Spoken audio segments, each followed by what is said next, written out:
So for whatever reason, the traditional form of counter received 14 reps after the tackle counter received 31. So, I mean, I guess because of the heavy zone action, they just wanted a different form of counter to show some variability. So our tight end replaces our tackle as our wrapper, but our backside guard is still our hard edge set trapper here. So unlike tackle counters that had variability to which side of the center they can call, these always had to go towards the weak side by default with our tight end pulling. So unlike zones that had a diverging path for our potential ball carriers, some gap schemes play with that because there is no cross mesh on all designs. So zones always kind of going opposite that.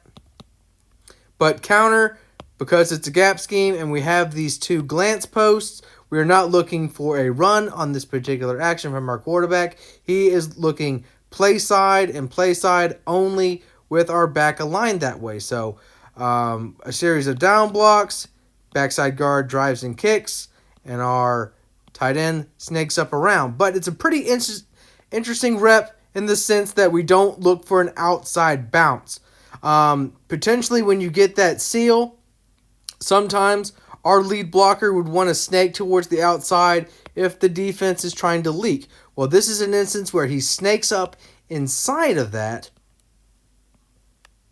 and we kind of have a little bit of a mini cutback here. So we have our series of down blocks, getting our seal. We have our kick out from our pulling guard. And as you can see, our tight end is going to snake up on this linebacker here as opposed to working on this linebacker out here. So that guy's actually left in no man's land with a little bit of that read option, with the quarterback looking that way, and of course trying to potentially hit one of those slants.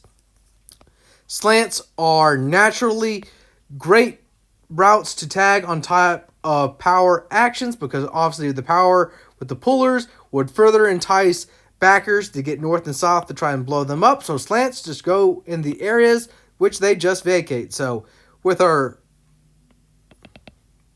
back looking or with our quarterback looking there, it occupies this guy without necessarily blocking him, and we get our seal, and our back is able to hit the hole inside, break a few tackles like Tanks Bigsby does. So even though this concept doubled play share year over year, it certainly deserved it considering that half of the reps resulted in success and 3 of the 14 in our sample delivered an explosive carry.